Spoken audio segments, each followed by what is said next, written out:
Pompeya, año 79 después de Cristo. Faltan 48 horas para la catástrofe. Robert Harris. Mercurio, 23 de agosto, el día antes de la erupción. Diliculum.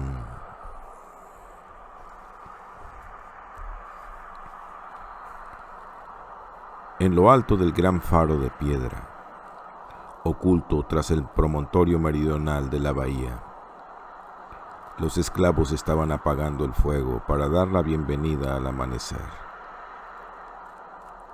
Se suponía que se trataba de un terreno sagrado. Según Virgilio, ese era el lugar donde descansaba Miceno, el heraldo de los troyanos, asesinado por Tritón, el dios del mar, enterrado con sus remos y su trompeta. Atilio contempló cómo se desvanecía el rojo resplandor tras el arbolado promontorio, mientras en el puerto la silueta de los barcos de guerra tomaba forma contra un cielo gris perla. Se dio la vuelta y caminó por el muelle hasta donde estaban los demás. Los distinguió con claridad.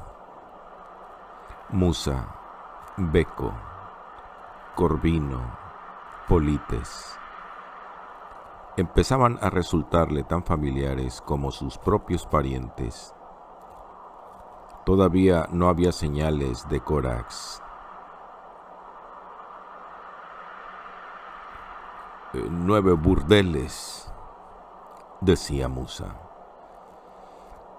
Créeme, si lo que quieres es un buen revolcón, Pompeya es el lugar indicado. Hasta Beco podría darle un respiro a su mano derecha para variar. Aguador, gritó cuando Atili se acercó. Dile a Beco que puede conseguir un revolcón. El muelle apestaba a excrementos y a tripas de pescado. Atilio vio un melón podrido y el hinchado y pálido cadáver de una rata flotando a sus pies entre los pilares del embarcadero. Allá los poetas. De repente deseó tener ante sí uno de esos mares del norte de los que había oído hablar. El Atlántico o quizá el Germánico. Una costa donde la marea barriera diariamente la arena y las rocas. Un lugar menos insalubre que ese tibio estanque romano. En lo que a mí concierne, dijo, si conseguimos reparar el Augusta, Beco puede tirarse a todas las chicas de Italia. Ahí lo tienes, Beco. Tu polla pronto será tan larga como tu nariz. La nave que el almirante les había prometido estaba amarrada ante ellos. La Minerva, así bautizada en honor a la diosa de la sabiduría, con un mochuelo, el símbolo de la deidad, tallado en la proa. Era una Liburnia, una de esas naves con 2 hileras de remos por banda, más pequeña que las grandes trirremes, construida pensando en la velocidad.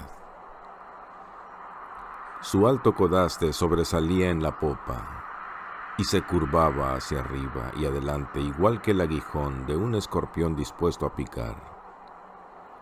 Estaba desierta.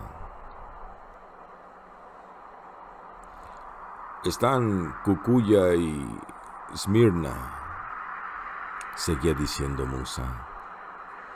Y también esa judía pelirroja, Marta. Y la pequeña griega, si es que te gustan este tipo de cosas, Su madre tiene poco más de 20 años. ¿De qué nos sirve un barco sin tripulación?, masculló Atilio, que ya se impacientaba. No podía permitirse perder una sola hora. Polites, corre a los cobertizos. Allí hay un buen tipo. Averigua qué ocurre. Y a Egle y María... El joven esclavo se puso en pie. No hace falta, terció Corvino, haciendo un gesto con la cabeza en dirección a la entrada del puerto. Allí vienen. Tu oído ha de ser mejor que el mío, contestó Atilio, pero entonces los oyó él también. Un centenar de pares de pies doblando la esquina de la calle que conducía a la escuela militar.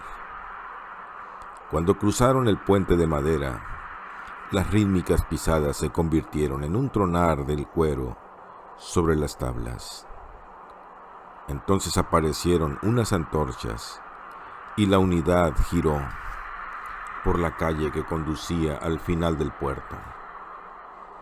Se acercaron en columna de 5, con 3 oficiales al frente vestidos con corazas y cascos empenachados. A la primera voz del comandante, la columna se detuvo. A la segunda, los marineros se dispersaron y subieron a bordo. También dijo una palabra. Atilio dio un paso atrás para dejarlos pasar. Con sus túnicas sin mangas, los deformados hombros y los musculosos brazos de los remeros parecían desproporcionados respecto al resto de su cuerpo. Miradlos, dijo al más alto de los oficiales. Lo mejor de la armada, bueyes humanos. Se volvió hacia Atilio y alzó el puño en gesto de saludo. Torcuato, capitán de la Minerva. Marco Atilio, ingeniero. Zarpemos ya. No tardaron en cargar el barco. Atilio creía innecesario arrastrar las pesadas ánforas de légamo y los sacos de plutonio desde el depósito y cruzar con ello toda la bahía. Si tal como le había dicho Pompeya rebosaba de constructores, utilizaría la carta del almirante para conseguir lo que necesitara. No obstante, las herramientas eran otra cuestión. Un hombre debía utilizar siempre sus propias herramientas. Dispuso una cadena de brazos para llevarlos a bordo y entregarlas a Musa, que se las pasaba a Corvino. Hachas, mazas, sierras, picos y palas, bandejas de madera para llevar la argamasa, paletas para mezclarla y los pesados hierros planos que usaban para aplastarla en el lugar debido, hasta que al final llegaban a Beco, que se encontraba de pie en la cubierta de la Minerva. Trabajaron deprisa, sin intercambiar palabra. Cuando terminaron se había hecho de día y el barco estaba listo para zarpar. Atilio subió por la pasarela y saltó al puente. Una fila de marineros con bicheros aguardaba para apartar la nave del muelle. Desde su plataforma bajo el codaste, al lado del timonel, Torcuato gritó: ¿Estás listo, ingeniero? Atilio le respondió afirmativamente. Cuanto antes partieran, mejor para todos. Pero Corax todavía no ha llegado, objetó Beco. Al diablo con él, pensó Atilio. Era casi un alivio. Terminaría el trabajo solo. Ese es su problema. Soltaron las amarras. Los bicheros cayeron igual que lanzas y se apoyaron en el muelle. Atilio notó el casco de la nave oscilar cuando sacaron los remos y la Minerva empezó a moverse. Miró hacia la costa.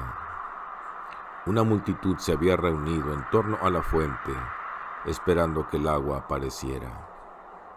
Se preguntó si tendría que haberse quedado en el depósito para supervisar la apertura de la compuerta, pero había dejado 6 esclavos para que se ocuparan de Piscina Mirabilis, y además el edificio estaba custodiado por los soldados de Plinio. «¡Allí está!», gritó Beco. «¡Mirad! ¡Es Corax!». Empezó a agitar el brazo por encima de la cabeza. «¡Corax! ¡Corax! ¡Por aquí!». Lanzó una mirada acusadora a Atilio. «¿Ves?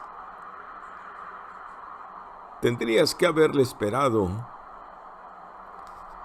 El supervisor había aparecido caminando lentamente, con una bolsa al hombro, aparentemente sumido en sus pensamientos, pero cuando alzó la vista y los vio, echó a correr. Se movía deprisa para ser un hombre de 40 años. La distancia entre el barco y el muelle se agrandaba rápidamente. 1 metro, 1,5 metros. Y a Atilio le pareció imposible que pudiera conseguirlo. Pero cuando Corax alcanzó el embarcadero, arrojó su bolsa al barco y se lanzó tras él. Unos cuantos marineros lo agarraron y lo subieron a bordo. Cayó de pie en cubierta, cerca de la popa. Fulminó a Atilio con la mirada y le hizo un gesto obsceno con el dedo. El ingeniero se dio la vuelta. La Minerva se alejó del puerto balanceándose, la proa cortando el agua y los remos desplegados, 2 docenas a cada banda de su estrecho casco. Sonó un tambor bajo cubierta y las palas hendieron el agua. Volvió a sonar y emergieron, empujadas por 2 hombres cada una. La nave se deslizó hacia adelante, al principio imperceptiblemente, y fue tomando velocidad a medida que el ritmo del tambor se aceleraba. El piloto, inclinado sobre el espolón y mirando al frente, señaló hacia estribor. Torcuato dio una orden, y el timonel se apoyó pesadamente en el remo que hacía de timón, trazando un rumbo entre 2 trirremes ancladas. Por primera vez en 4 días, Atilio notó la caricia de la brisa en el rostro. «¿Tienes público, ingeniero?», gritó Torcuato indicando la colina que dominaba el puerto. Atilio reconoció la larga y blanca terraza de la mansión del almirante, que se levantaba entre bosquecillos de mirto, y apoyada en la balaustrada, distinguió la gruesa figura de Plinio en persona. Se preguntó qué estaría pasando por la mente del anciano. Dubitativo, alzó la mano. Al cabo de un instante, Plinio respondió. La Minerva pasó entre 2 grandes navíos de guerra, el Concordia y el Neptuno. Cuando Atilio volvió a mirar, la terraza se hallaba desierta. En la distancia, tras el Vesubio, el sol empezaba a asomar. Plinio contempló cómo la Liburnia ganaba velocidad y se dirigía a aguas abiertas. Contra el fondo gris, los remos levantaron vívidas manchas blancas que le despertaron dormidos recuerdos de un plomizo Rin al amanecer. En Vetera, 30 años atrás, y del transbordador de las tropas de la Quinta Legión, las alondras, llevando su caballería a la otra orilla.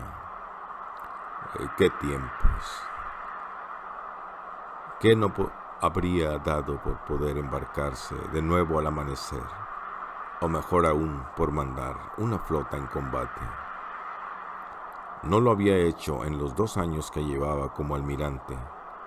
Sin embargo, solo el esfuerzo de salir a la terraza desde su biblioteca para ver partir a la Minerva, levantarse de la silla y dar unos pocos pasos, lo había dejado sin aliento, y cuando había levantado el brazo para devolver el saludo del ingeniero, había tenido la impresión de estar levantando pesas. La naturaleza no ha hecho mejor regalo al hombre que el de la brevedad de su vida. Los sentidos se embotan, los miembros se vuelven torpes, la vista, el oído, los andares, incluso los dientes y los órganos de la alimentación mueren antes que nosotros. Y a pesar de todo, de ese periodo se dice que es parte de la vida. Bonitas palabras, fáciles de escribir cuando se es joven y la muerte acecha tras distantes colinas en alguna parte.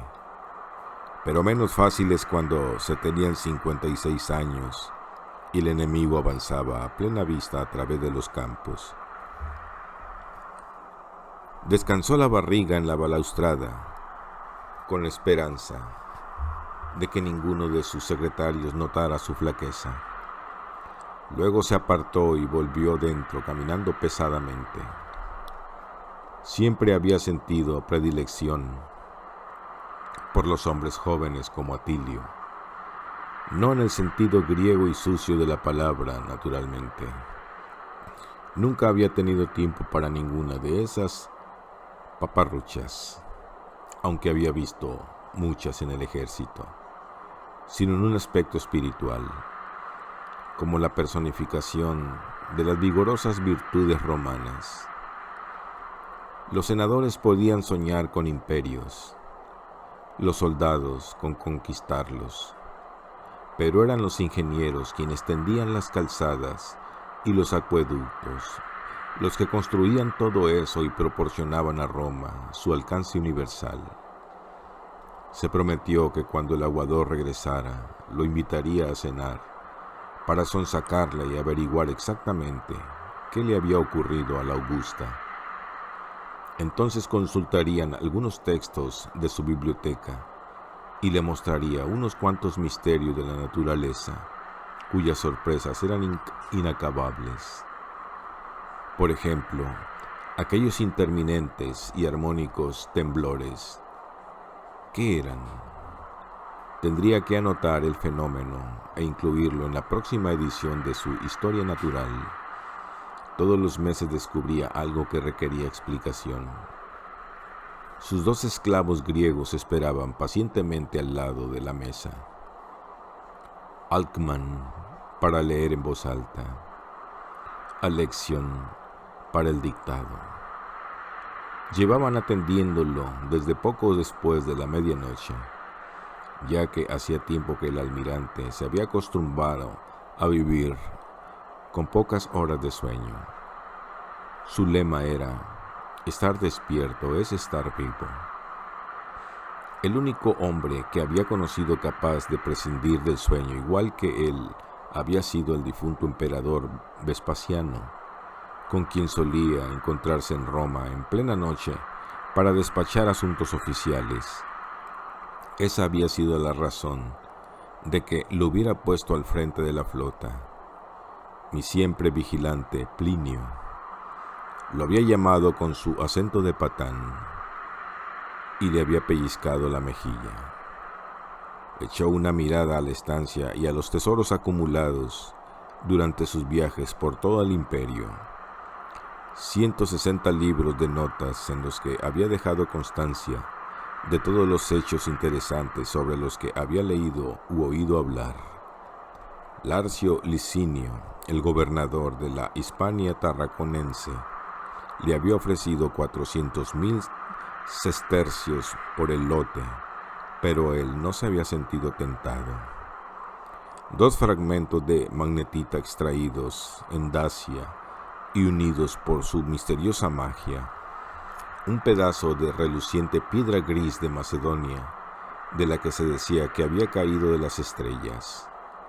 un poco de ámbar germano con un antiguo mosquito atrapado en su interior, como en una jaula transparente, un trozo de vidrio cóncavo, hallado en África, que recogía los rayos solares y los dirigía concentradamente a un punto con tal calor que hasta la madera más dura se ennegrecía y calcinaba, y su reloj de agua, el más exacto de Roma, construido según las especificaciones de Ctesibius de Alejandría, el inventor del órgano de agua, cuyas aberturas talladas en oro y piedras preciosas evitaban la corrosión. El reloj era lo que necesitaba. Se decía que los relojes eran como los filósofos. Resultaba imposible encontrar dos que estuvieran de acuerdo. No obstante, un reloj de Ctesibius era el Platón de los relojes. Alcman, tráeme un cuenco con agua. ¿No? Cambió de opinión cuando el esclavo estaba a medio camino de la puerta. ¿Acaso Estrabón, el gran geógrafo, no había descrito la exuberante bahía de Nápoles como el cuenco de vinos? Pensándolo mejor, un poco de vino será más apropiado, pero tengo algo barato en un sorrento quizá. Se sentó pesadamente. Muy bien, Alexion, ¿dónde estábamos? Preparando un borrador para el emperador. Ah, sí.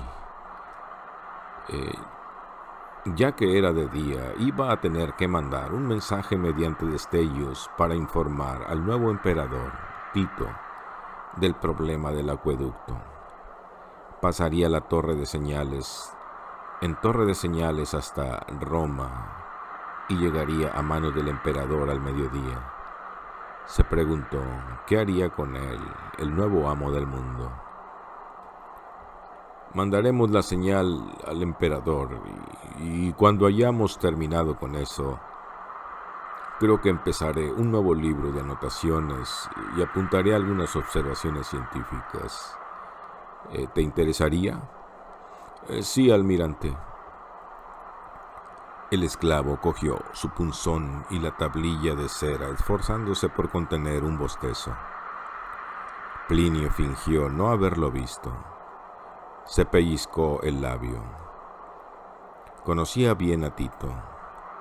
Habían servido juntos en Germania. Encantador, cultivado, inteligente y absolutamente implacable. La noticia de que 250,000 de personas se había quedado sin agua podía provocarle una de sus letales iras. Iba a tener que ser cuidadoso con el lenguaje.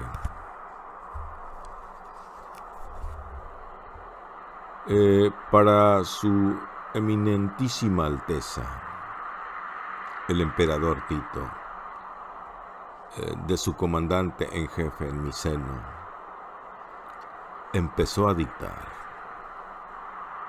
Saludos.